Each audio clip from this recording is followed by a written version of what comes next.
اعوذ باللہ من الشیطان الرجیم، بسم اللہ الرحمن الرحیم۔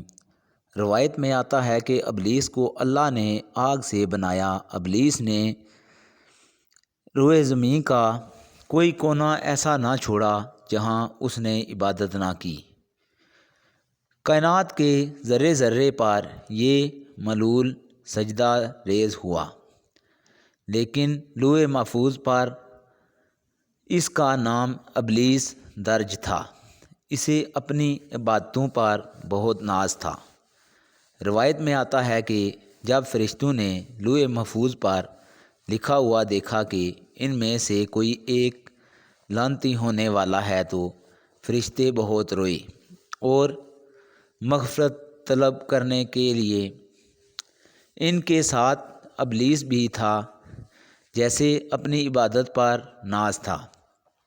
اس نے گمان کیا کہ وہ بہت عبادت والا ہے، یہ بھلا کیسے ہو سکتا ہے کہ وہ عزازیل سے ابلیس بن جائے اور لعنتیوں میں اس کا شمار ہو۔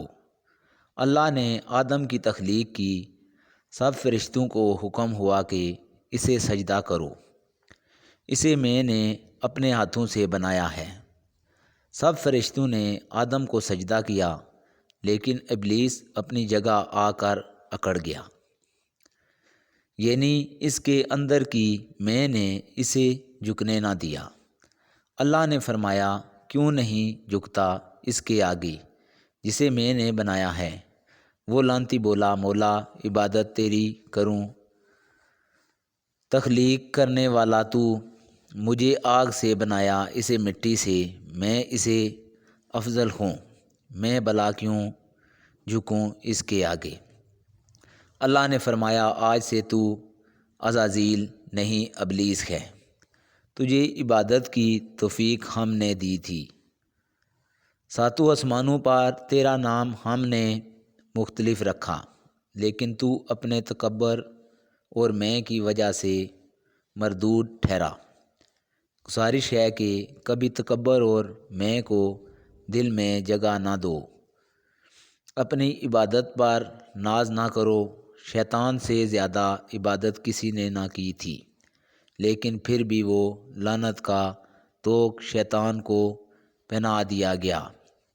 تو ناظرین محترم، آپ لوگوں کی نظر ایک شعر کرتا ہوں کہ پھلاں دا تو عطر بنا، عطراں دا تو کڈ دریا، پھر اس وچ تو رج رج نہا، مچھلیاں وانگوں تاریاں لا، پھر بھی تیری بو نہیں مکنی، پہلے اپنی میں تے مکا۔ اللہ حافظ۔